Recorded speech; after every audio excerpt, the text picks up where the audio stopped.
fuente del ser que torna poesía, fuente de agua clara antes no usada,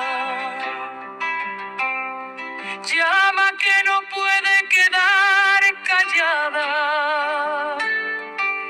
cercenando con su luz al mediodía. Solo brotar mi verso pretendía,